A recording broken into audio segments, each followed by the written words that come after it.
Hi friends, ಎಲ್ಲರಿಗೂ ನಮಸ್ಕಾರ. ಇವತ್ತೊಂದು ರುಚಿಯಾದ ಉಪ್ಪಿನಕಾಯಿ ರೆಸಿಪಿಯನ್ನು ಮಾಡಿ ತೋರಿಸ್ತೇನೆ. 10 ನಿಮಿಷದಲ್ಲಿ ಮಾಡಿಕೊಳ್ಳುವಂತಹ ಮಾವಿನಕಾಯಿಯ ಉಪ್ಪಿನಕಾಯಿ ನೋಡಿ. ಇದು ನಮ್ಮ ಅತ್ತೆ ಹೇಳಿಕೊಟ್ಟಂತಹ ಉಪ್ಪಿನಕಾಯಿ ರೆಸಿಪಿ. ನೋಡಿ ಹೇಗೆ ಮಾಡೋದು ಅಂತ ನಿಮಗೆ ತೋರಿಸ್ತೇನೆ. ಈಗ ಇಲ್ಲಿ 2 ಮಾವಿನಕಾಯಿಯನ್ನು ತಗೊಂಡಿದ್ದೇನೆ ನೋಡಿ. ಮಾವಿನಕಾಯಿಯನ್ನು ತಗೊಂಡು ಚೆನ್ನಾಗಿ ತೊಳೆದು ಅದನ್ನು ಒರೆಸಿ ತಗೊಳ್ಬೇಕು. ಹಾಗೆ ಅದನ್ನು ಸಣ್ಣ ಸಣ್ಣ ಪೀಸ್ ಮಾಡಿ ತಗೊಳ್ಬೇಕು ನೋಡಿ. ದೊಡ್ಡ ದೊಡ್ಡ ಪೀಸ್ ಮಾಡಿದರೆ ಉಪ್ಪು ಬೇಗ ಅದಕ್ಕೆ ಎಳ್ಕೊಳ್ಳೋದಿಲ್ಲ, ಅದಕ್ಕಾಗಿ ಸಣ್ಣ ಸಣ್ಣ ತುಂಡು ಮಾಡ್ಕೊಳ್ಳಿ. ಈಗ ನೋಡಿ ನಾನು ಈ ಮಾವಿನಕಾಯಿಯನ್ನು ಕಟ್ ಮಾಡಿ ತಗೊಂಡಿದ್ದೇನೆ. ಮಾವಿನಕಾಯಿ ತುಂಬಾ ಎಳೆಯೋದುಂಟು ನೋಡಿ. ಈಗ ಇದ್ರೆ ಸಣ್ಣ ಸಣ್ಣ ತುಂಡು ಮಾಡಿ ತಗೊಳ್ಳುವ. ನೋಡಿ ಈ ಥರ ಸಣ್ಣ ಸಣ್ಣ ತುಂಡು ಮಾಡಬೇಕು ನೋಡಿ. ಈಗ ಇದನ್ನೊಂದು ಭರಣಿಯಲ್ಲಿ ಹಾಕಿಡ್ತೇನೆ. ಉಪ್ಪಿನಕಾಯಿಯನ್ನು ಹಾಕುವಾಗ ಈ ಥರದ ಭರಣಿಯನ್ನೇ ಉಪಯೋಗಿಸ್ಬೇಕು ನೋಡಿ. ಪ್ಲಾಸ್ಟಿಕ್ ಡಬ್ಬದಲ್ಲಿ ಉಪ್ಪಿನಕಾಯಿ ಹಾಕಬಾರ್ದು. ಈಗ ಭರಣಿಯಲ್ಲಿ ಅರ್ಧದಷ್ಟು ಮಾವಿನ ಹೋಳುಗ ಹಾಕಿದ್ದೇನೆ. ಹಾಗೆ ಸ್ವಲ್ಪ ಕಲ್ಲು ಉಪ್ಪು ಹಾಕಿದ್ದೇನೆ ನೋಡಿ. ಮತ್ತು ವಾಪಸ್ಸು ಮಾವಿನ ಹೋಳು ಹಾಕಿ ಮತ್ತೆ ವಾಪಸ್ಸು ಉಪ್ಪು ಹಾಕೋದು. ಈ ಥರ ಹಾಕಿ ಮುಚ್ಚಿಡಬೇಕು.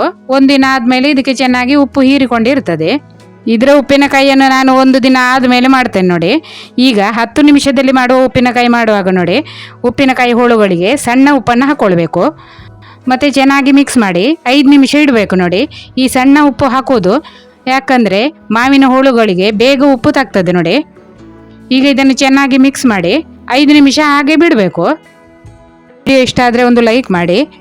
ಹಾಗೆ ಚಾನೆಲನ್ನು ಸಬ್ಸ್ಕ್ರೈಬ್ ಮಾಡದೇ ಇರುವವರಿದ್ದರೆ ದಯವಿಟ್ಟು ಸಬ್ಸ್ಕ್ರೈಬ್ ಮಾಡಿ. ಈಗ ಒಲೆ ಮೇಲೆ ಒಂದು ಸೌಟನ್ನಿಟ್ಟು ಅದರಲ್ಲಿ 1 ಚಮಚ ಸಾಸಿವೆ ಹಾಕ್ಕೊಳ್ಬೇಕು. ಮತ್ತು 1/4 ಚಮಚ ಆಗುವಷ್ಟು ಮೆಂತ್ಯ ಕಾಳನ್ನು ಹಾಕಿ ಚೆನ್ನಾಗಿ ಹುರಿದುಕೊಳ್ಬೇಕು ನೋಡಿ. ಸಾಸಿವೆ ಕೂಡ ಚೆನ್ನಾಗಿ ಸಿಡಿದಿದೆ. ಈಗ ಸಾಸಿವೆ ಮತ್ತು ಮೆಂತ್ಯವನ್ನು ಚೆನ್ನಾಗಿ ಹುರಿದುಕೊಂಡಿದ್ದೇನೆ ನೋಡಿ. ಮೆಂತ್ಯ ಕಾಳಿನ ಕಲರ್ ಕೂಡ ಚೇಂಜ್ ಆಗಿದೆ ನೋಡಿ. ಈಗ ಇದನ್ನೊಂದು ಕುಟ್ಟಾಣಿಯಲ್ಲಿ ಹಾಕಿ ಪುಡಿ ಮಾಡಿ ತಗೊಳ್ಬೇಕು. ಈಗ ಅದೇ ಸೌಟಲ್ಲಿ ಮತ್ತೆ ಒಂದು 5 ಚಮಚ ಎಣ್ಣೆಯನ್ನು ಹಾಕಿ ಬಿಸಿ ಮಾಡಿಕೊಳ್ಬೇಕು. ಎಣ್ಣೆಗೆ ಅರ್ಧ ಚಮಚ ಸಾಸಿವೆ ಹಾಕ್ಕೊಳ್ಬೇಕು.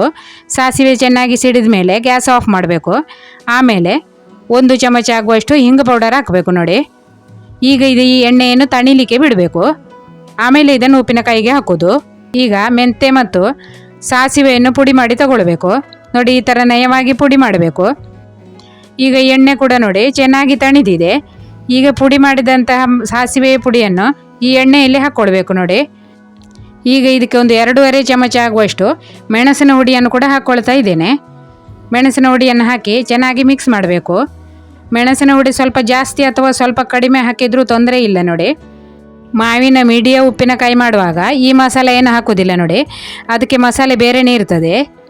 ಈಗ ಮೆಣಸಿನ ಹುಡಿ ಸಾಸಿವೆ ಪುಡಿ ಎಲ್ಲ ಚೆನ್ನಾಗಿ ಮಿಕ್ಸ್ ಮಾಡಿಕೊಂಡಿದ್ದೇನೆ. ಈಗ ಈ ಮಸಾಲೆಯನ್ನು ನೋಡಿ ಮಾವಿನ ಹೋಳುಗಳಿಗೆ ಹಾಕಿ ಚೆನ್ನಾಗಿ ಮಿಕ್ಸ್ ಮಾಡಿಕೊಳ್ಬೇಕು. ಈಗ ಇದನ್ನು ಚೆನ್ನಾಗಿ ಮಿಕ್ಸ್ ಮಾಡಿ ಆ ಕೂಡಲೇ ನೀವು ಇದನ್ನು ಉಪಯೋಗಿಸ್ಬೋದು. ಈಗ ಇದು ತುಂಬಾ ಡ್ರೈ ಉಂಟು ನೋಡಿ.